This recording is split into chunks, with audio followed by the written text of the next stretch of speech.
Salut les amis, on se retrouve aujourd'hui pour l'épisode numéro 809 de l'After Zap Image. On va débuter avec cette date, c'était il y a 5 ans jour pour jour. L'arrivée du technicien allemand Jürgen Klopp du côté des Reds, il a métamorphosé cette équipe de Liverpool. Avant son arrivée, les Reds étaient quand même une équipe qui galérait énormément en Première Ligue et ça déjà depuis quelques années. Évidemment en Ligue des Champions, ils n'allaient pas très loin quand ils étaient présents en Ligue des Champions. Et donc l'arrivée de Klopp a insufflé vraiment un souffle nouveau du côté de Liverpool avec de la rigueur, du dynamisme et ça a apporté ses fruits tout simplement. La Ligue des Champions, la Première Ligue, le titre que Liverpool attendait depuis quasiment 30 ans, la Coupe du Monde des clubs, la Super Coupe d'Europe, donc un grand bravo pour tout le travail réalisé par Klopp du côté des Reds. Ensuite on enchaîne avec une déclaration d'Olivier Giroud qui s'exprime après le match face à l'Ukraine et il revient sur le moment où il a été remplacé en seconde mi-temps puisqu'il a été remplacé juste après un corner où il aurait pu marquer un troisième but dans ce match. Il nous dit, figurez-vous que le coach m'a reproché de ne pas avoir marqué ce troisième but sur corner. Il est très exigeant avec moi, mais aussi avec tous les autres joueurs. C'est quelqu'un de très protecteur qui est beaucoup dans l'affectif et la communication. Ensuite, petite image assez sympa d'Olivier Giroud qui pose avec d'autres joueurs de l'équipe de France avec ce maillot symbolique pour lui, puisqu'il a joué son 100e match avec l'équipe de France. C'est un record évidemment pour lui et on le rappelle aussi, Olivier Giroud est maintenant le deuxième meilleur buteur de l'équipe de France. Ensuite, on continue avec les barrages de qualification à l'Euro 2020 puisqu'on a joué des matchs hier, que ce soit dans la poule A, poule B, poule C et poule D. Donc vous avez les affiches de ces barrages. On aura donc Hongrie, Islande, Irlande du Nord, Slovaquie, Serbie, Écosse et Géorgie, Macédoine. Donc ce sont des matchs pas très intéressants on va dire, mais ce sont des équipes qui potentiellement seront présentes à l'Euro 2020. Et si je me trompe pas, il me semble que dans le groupe de l'équipe de France, il y a encore une place à octroyer pour un de ces barragistes. On poursuit avec quelques petites infos sur des matchs internationaux hier, mais c'était tout simplement des matchs amicaux. Le but pour Michy Batshuayi hier, la Belgique a été tenue en échec par la Côte d'Ivoire 1-1. En tout cas, Michy Batshuayi était titulaire et il a de nouveau marqué avec la sélection belge. C'est quand même des statistiques intéressantes pour Michy Batshuayi dès lors qu'on l'appelle avec la sélection et dès lors qu'il est titulaire. Regardez les statistiques sur les 5 derniers matchs de Michy Batshuayi avec la Belgique. Donc c'est au moins un but marqué sur chaque de ces matchs et un doublé face à Saint-Marin, un doublé face à l'Islande. Ensuite, autre petite info qui concerne l'Angleterre qui jouait face au Pays de Galles hier à Wembley.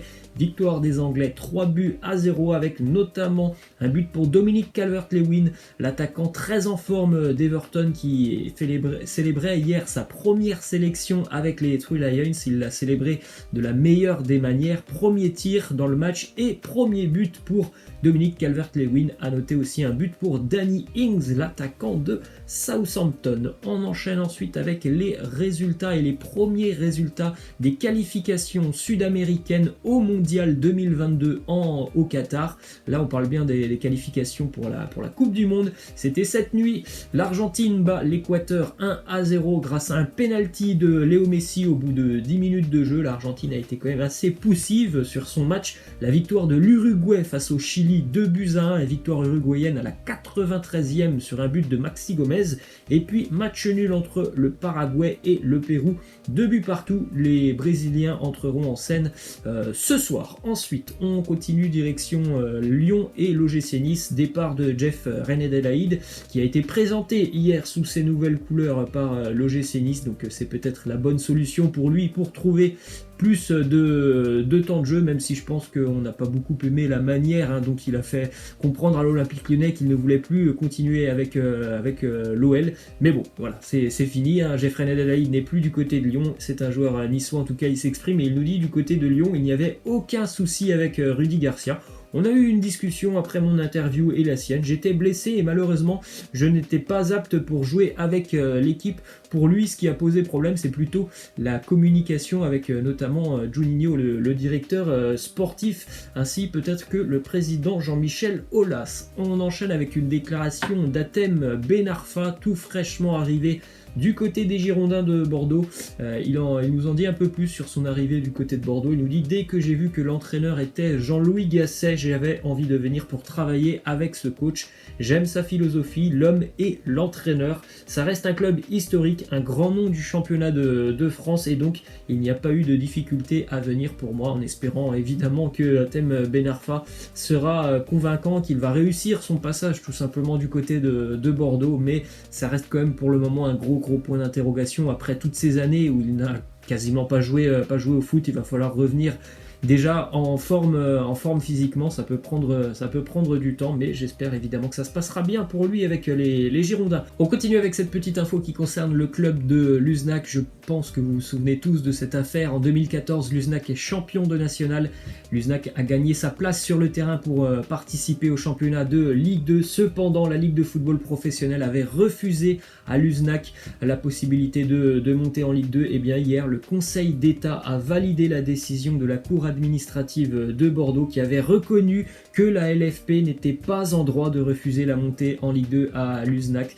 Vraiment dramatique ce qui s'est passé du côté de Luznac. On est passé de la Ligue 2 à la Régionale 1 pour le petit club qui compte à peine 600 habitants. Direction Barcelone maintenant avec cette info qui concerne le futur mercato du Barça. On a à peine terminé ce mercato qu'on évoque déjà le prochain au mois de janvier, et toujours les mêmes cibles pour le Barça. Ça sera Memphis et Eric Garcia, et ça sera certainement plus simple pour le Barça pour réaliser ces deux opérations puisque les deux joueurs n'auront plus que 6 mois de contrat avec leurs clubs respectifs, donc l'OL et Manchester City. On a bien compris que Lyon ne voulait pas libérer Memphis gratuitement donc dans un an, donc ça sera peut-être la bonne opération pour le Barça de réaliser ce transfert, pourquoi pas au mois de janvier. Ensuite, info qui concerne Ousmane Dembélé. Alors qu'un jour de repos avait été proposé par Ronald Koeman aux joueurs du Barça, Ousmane Dembélé est lui venu s'entraîner sur ce jour de repos pour montrer sa détermination à l'entraîneur catalan. Alors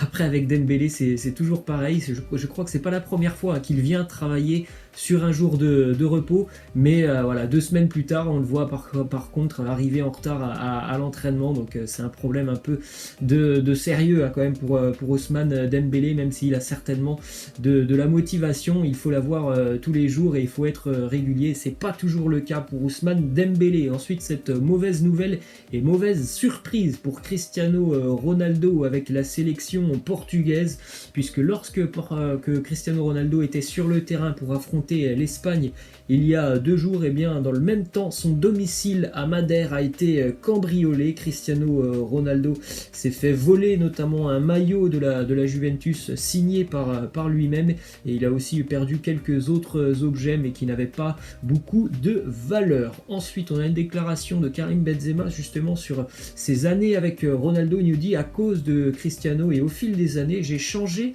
de style de jeu parce qu'il était là. À Lyon, c'était moi qui devais marquer. Maintenant, je touche beaucoup plus le ballon parce que bien sûr, j'avais un garçon à côté de moi qui marquait beaucoup de buts. Il a fallu donc évidemment que je m'adapte. C'est clair, quand tu as un joueur comme Ronaldo à côté de toi, même si tu es un très bon numéro 9, et bien il va falloir un petit peu t'adapter et lui laisser de la place. Ensuite, on enchaîne avec 2 autres déclarations de Karim Benzema qui déjà évoque son avenir du côté de Madrid. Il nous dit: prolonger, je ne sais pas jusqu'à quand je jouerai à un très grand niveau. Je prends saison après saison. J'ai encore un contrat jusqu'en 2022 et on verra ce qui se passera après. En tout cas, la porte sera toujours ouverte avec le président Florentino Pérez. Ensuite, autre déclaration de Karim Benzema qui s'exprime sur la suite de sa carrière après donc sa carrière de footballeur professionnel. Il nous dit: je resterai proche du football, être entraîneur, c'est compliqué car ce n'est pas seulement aligner 11 joueurs sur le terrain, tu dois aussi donner des explications,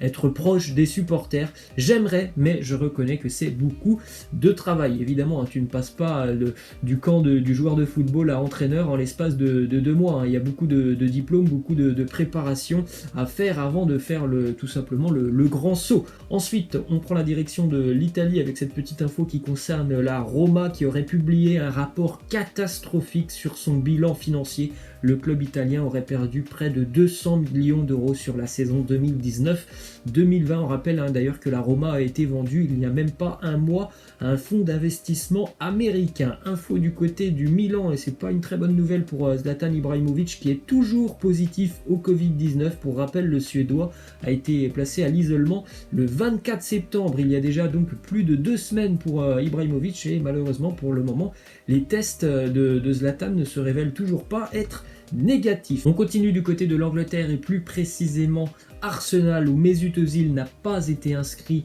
par Arsenal sur la liste des joueurs qui peuvent disputer l'Europa League. Ça, on le sait depuis hier. L'Allemand, on le rappelle, est payé près de 12 millions d'euros par an. Il n'a plus disputé un match avec les Gunners depuis le 7 mars. Pour toutes ces raisons, Arsenal aimerait négocier avec Mesut Özil soit déjà un rabais évidemment de son contrat, parce que 12 millions d'euros annuels pour un joueur qui ne joue pas, ça fait tâche.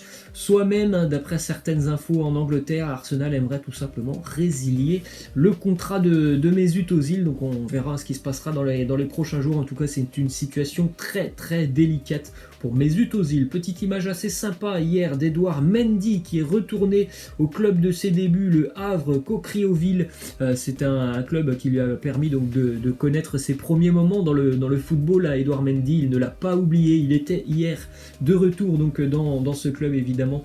Tous les enfants étaient autour de lui avec des étoiles dans les yeux. C'est toujours beau ce genre d'image de voir des joueurs professionnels reconnus mondialement qui reviennent dans leur club où ils ont tout simplement fait leur début sur un terrain de football. Et on va terminer les amis avec le mercato d'Everton au niveau des arrivées et des départs. On rappelle les arrivées: Rames, Alan, Doucouré, Godfrey, Olsen ou encore Nkunku, et puis les départs de Keane, Walcott ou Schneiderlin.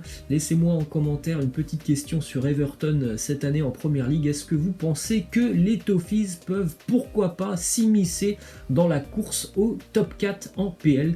J'attends vos réponses les amis, je vous laisse et je vous dis à la prochaine, ciao.